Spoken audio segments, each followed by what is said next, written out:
So hello friends, welcome back again to my YouTube channel. आज हम unit 5 का topic लेके आए हैं, structure elucidation based on spectroscopic data. तो यहाँ आपको क्या करेगा, डाटा देके मतलब उसका स्ट्रक्चर डिटरमाइन करने के लिए पूछेगा। ठीक है, तो उसके लिए क्या क्या पॉइंट ज़रूरी है वो हम कुछ देख लेते हैं यहाँ पे।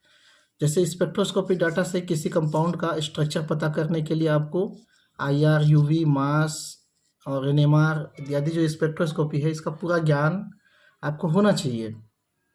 ठीक है, अब ऑर्गेनिक मॉलिक्यूल के लिए एनएमआर के डेटा से ये पता चलेगा कि मॉलिक्यूल में कितने प्रकार के डिफरेंट डिफरेंट एनवायरनमेंट वाले प्रोटॉन हैं। ठीक है, या हाइड्रोजन एटम है, ये समझ सकते हो। ठीक है, जैसे मास हो गया, मास स्पेक्ट्रोस्कोपी से क्या पता चलता है, उसके फ्रेगमेंटेशन से पता चलता है, जिससे उसके मॉलिक्यूलर मास को डिटरमाइन किया जा सकता है। ठीक है, तो ये सब चीज़ जो है आपको जानना बहुत ज़रूरी है।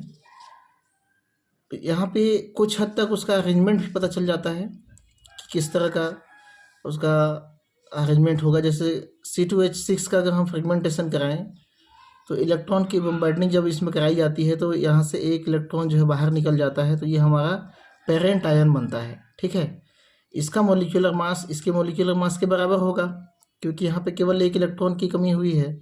ठीक है, दोनों का मॉलिक्यूलर मास क्या होगा, बराबर होगा।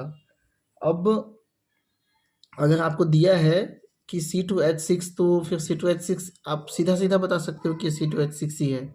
ठीक है, मॉलिक्यूलर मास के अनुसार।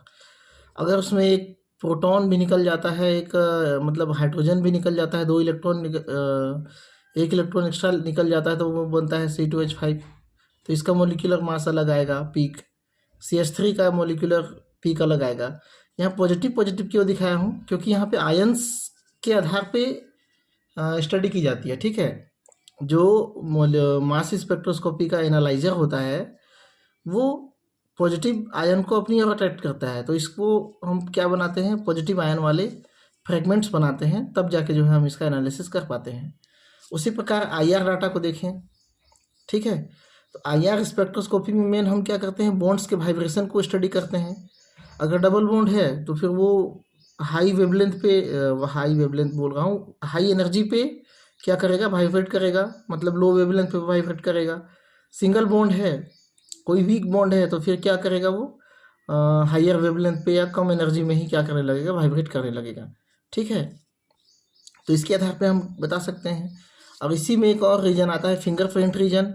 फिंगरप्रिंट रीजन में क्या होता है कि कोई भी फंक्शनल ग्रुप होता है तो उसका कोई स्पेसिफिक रीजन होता है। हर कंपाउंड के फंक्शनल ग्रुप का मतलब लगभग सारा डेटा एनालिसिस कर लिया गया है, तो उसके आधार पे अगर आपको ये मालूम है कि इसका फिंगरप्रिंट रीजन में ये पीक आ रहा है, तो आप डायरेक्ट बता सकते हो कि वहाँ पे कौन सा फंक्शन ग्रुप मौजूद होगा, कंपाउंड किस तरह से होगा।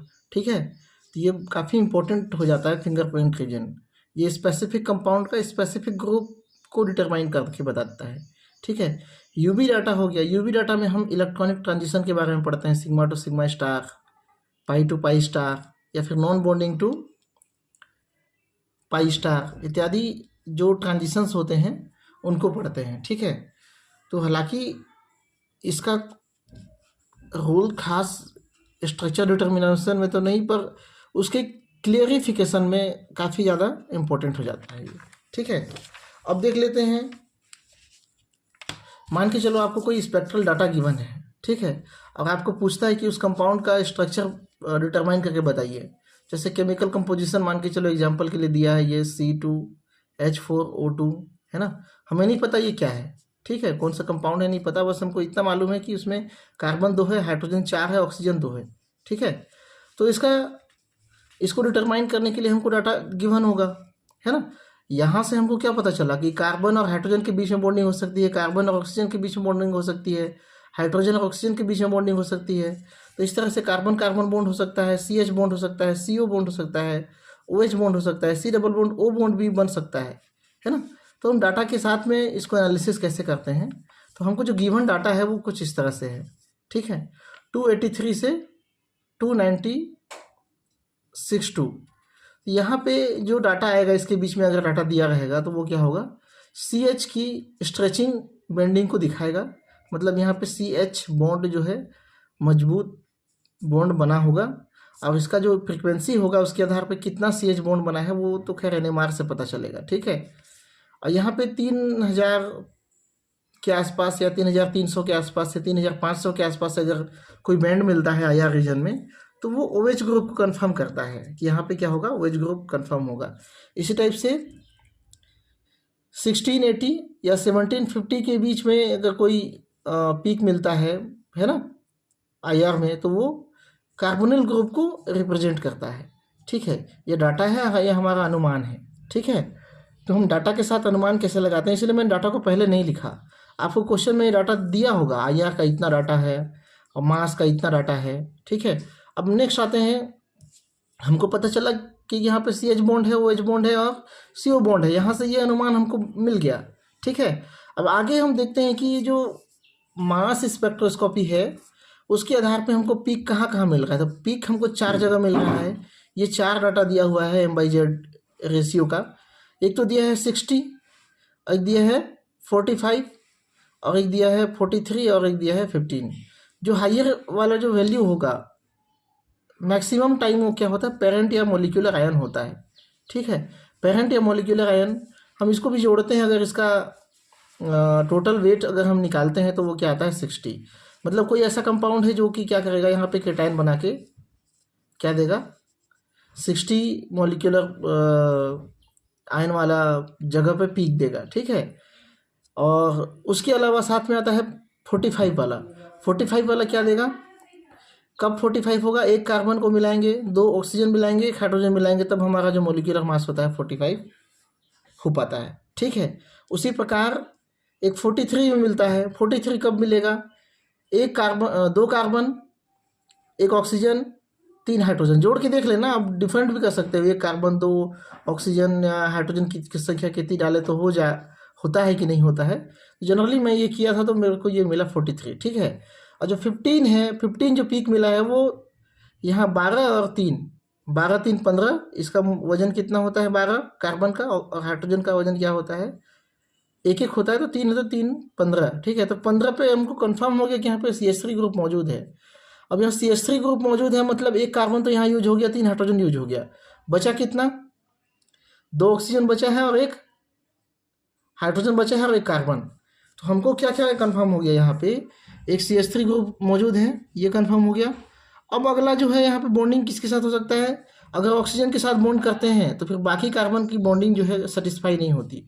करके देखो, यहाँ पे ऑक्सीजन, इधर कार्बन होगा। अब बचा कितना, 2 ऑक्सीजन, एक ऑक्सीजन बचा है, एक ऑक्सीजन हम डाल दिए मान के चलो यहाँ पे। हाइड्रोजन कितना बचा है, 1। ये हो सकता है, ठीक है, ये वाला फॉर्मूला हो सकता है, ये कंफर्म हो गया। या फिर CH3 यहाँ पे कर दो, या फिर क्या हो सकता है CH3 C में डबल बॉन्ड हो गया O और एक O और ये H, ये भी हो सकता है। दोनों में से कोई कंपाउंड हो सकता है, ठीक है। अब हम इसको क्लियर कैसे करेंगे, क्लियर करने के लिए हमको क्या करना पड़ेगा, हमको NMR डाटा पे जाना पड़ेगा, ठीक है। तो हमने यहाँ पे लिखा मे बी ये जो है एसिटिक एसिड हो सकता है, ठीक है। क्लियर करने के लिए NMR डाटा को ले लेते हैं। तो गिवन हमारे पास NMR डाटा है 2.1 पे 3H का है और 11.4 पे 1H का है। तो 3H मतलब सेम इन्वायरमेंट में होगा और एक H जो होगा वो डिफरेंट इन्वायरमेंट में, इनके बीच में डिफरेंस बहुत ज़्यादा है 2 और 11 का। देखो यहाँ पर डिफरेंस बहुत ज़्यादा है, इसका मतलब ये भी क्लियर होता है कि ये जो हाइड्रोजन है वो दूर दूर है। जैसे यहाँ पे देखो, मैंने बताया ना, ये हाइड्रोजन यहाँ पे काफ़ी दूर है, ये हाइड्रोजन काफ़ी दूर है, एक दूसरे के पड़ोसी नहीं हो सकते। यहाँ भी हमने देखा एक दूसरे के पड़ोसी नहीं हो सकते।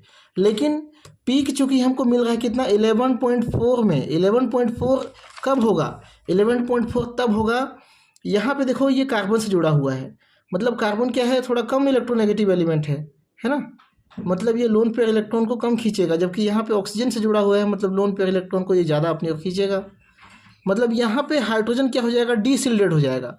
और डीसिल्डेड रीजन में ही क्या आ रहा है, पीक आ रहा है। हाईली डीसिल्डेड रीजन में क्या आ रहा है, पीक आ रहा है। तो यहाँ पे आपको क्लियर हो जाता है कि हमारे पास जो हाईली डीसिल्डेड रीजन है वो हो गया आपका 11.4, और 11.4 तब आएगा जब यहाँ पे OH के साथ में मतलब ऑक्सीजन के साथ में हाइड्रोजन जुड़ा होगा। मतलब इसको अगर हम ये देखें यहाँ पे, तो मैंने यहाँ लिख भी रखा है डिसिल्टेड प्रोटोन जो कि कितना ppm पे दे रहा है, 11.4 ppm पे दे रहा है। ठीक है, तो इसका मतलब ये हुआ, इसका ग्राफ अगर बना के देखोगे तो ये TMS हो गया मान के चलो। तो अगर यहाँ पे 2.1 में CH3 का पीक मिल रहा है तो फिर 11.4 में क्या मिलेगा, OH का पीक मिलेगा, है ना। अगर यहाँ पे CH होता तो CH का पीक लगभग कितना में आता, लगभग 3 पॉइंट समथिंग में आता है, 3 से लेकर 4 या 5 तक आता, इससे ज़्यादा नहीं आता। ठीक है, लेकिन चूंकि ये 11 में आ रहा है, इसका मतलब ये हाईली डिसिल्टेड है ना। अब आपको डिसिल्टिंग समझ में नहीं आ रहा है तो फिर आपको NMR को पूरा स्टडी करना पड़ेगा। मैंने पहले भी कहा कि आपको IR भी पूरा पता होना चाहिए, NMR भी पता होना चाहिए। C13 NMR चूँकि हम यहाँ दिया नहीं है इसलिए मैं इसको और क्लियर नहीं किया, नहीं तो फिर यहाँ पे C13 का आपका 2 पीक मिलता, जो कि एडजेसेंट कार्बन एटम, मतलब लगभग पड़ोसी समूह है, समझ लो जुड़े हुए कार्बन है। इसका पीक और क्लियर कर देता कि यहाँ पे कार्बन ही जुड़ा है, कार्बन ऑक्सीजन नहीं जुड़ा है। ठीक है, जैसे यहाँ पे मैंने क्या कर दिया था, कार्बन को ऑक्सीजन के साथ जोड़ा था। यहाँ पे अगर C13 NMR डाटा अगर आपको अवेलेबल है तो C13 NMR से ये भी क्लियर हो जाता है कि यहाँ पे कार्बन और कार्बन क्या है, सिंगल बॉन्ड से लिंक है। तो ये C13 NMR के अंदर में ही आता है, आप उसको भी डील कर सकते हो, कोई दिक्कत नहीं है। NMR के अंदर में ही क्या आ जाएगा, C13 NMR आ जाएगा, तो आप उसको भी डील करो, कोई परेशानी नहीं है यहाँ पे। ठीक है, तो मैं बहुत छोटे और कम समय में इसको बताने का प्रयास किया। आपको पता नहीं एग्जाम में कैसे क्वेश्चन पूछेगा मुझे भी नहीं मालूम। ठीक है, मुझे भी क्लियर नहीं है, अब ये फर्स्ट टाइम है तो फिर अब नेक्स्ट टाइम पता चलेगा कि भाई क्वेश्चन कैसे पूछता है, डाटा दे के क्वेश्चन पूछता है या सिंपल क्वेश्चन पूछता है। सिंपल क्वेश्चन अगर इसी को उठा के क्वेश्चन बना के दे दे तो आप ऐसे ही लिखोगे, और इसको थोड़ा डिटेल में लिखना है ना। यहाँ पे जैसे NMR का डाटा है तो NMR का कुछ एग्जांपल दे देना। यहाँ पे NMR का प्रोटॉन का सिल्डिंग डिसिल्डिंग इफेक्ट यहाँ पे बता सकते हो। ठीक है, मास स्पेक्ट्रोस्कोपी में जैसे मैंने यहाँ फ्रेगमेंटेशन बताया, अब बेंजीन इत्यादि का एग्जांपल लेके यहाँ पे आप उसका फ्रेगमेंटेशन बता सकते हो, कोई बड़े मॉलिक्यूल का लेके बता सकते हो। ठीक है, कि फ्रेगमेंटेशन कैसे होता है। अगर जैसे बेंजीन अगर मैं यहाँ पे ले लूँ तो C6H6 होता है ना।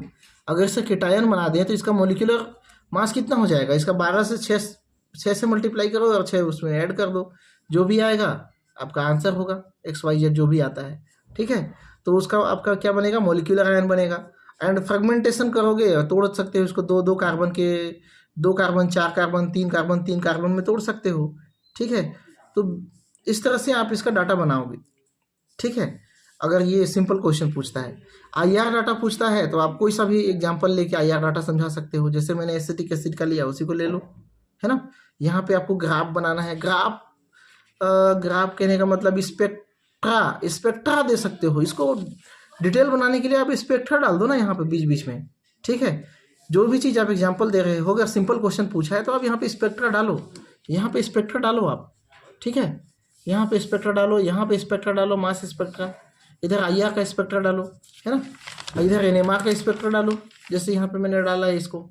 ठीक है, एक स्पेक्ट्रा डाल दोगे, क्वेश्चन ऐसे ही लंबा हो जाएगा। अगर सिंपल क्वेश्चन पूछेगा तो 10 मार्क्स का पूछेगा, है ना, 10 मार्क्स का पूछेगा। अब मुझे कोई आइडिया नहीं है। ठीक है, जो मैंने एग्जांपल लिया है यहाँ पे आप दूसरा एग्जांपल का भी आप डाटा जो है कलेक्ट कर सकते हो कि ये फलाना, मान के चलो कोई भी दूसरा कंपाउंड है, एथिल अल्कोहल है, C2H5OH है, ये आपके लिए काम है। चलो मान के चलो एथिल अल्कोहल का आप UV डाटा देखो, IR डाटा देखो। ठीक है, और NMR देख लो। ठीक है, और क्या बच गया, IR हो गया, UV, मास डाटा देख लो। ठीक है, तो इन चारों डाटा को ले लो, अब बना के बताओ इसको, है ना जी। और भी कुछ सिंपल मॉलिक्यूल हैं जिसके बारे में आप बना सकते हो। तो इस वीडियो में इतना ही, काफ़ी लंबा हो जा रहा है। ठीक है, क्योंकि आप लोग को शॉर्ट वीडियो चाहिए तो फिर मैं इसको शॉर्ट में ही बना दिया हूँ। लॉन्ग में चाहिए तो लॉन्ग में बता देना, 2-4 एग्जाम्पल के लोग को लेके बना देंगे वीडियो। ठीक है, तो कमेंट करना। Thank you.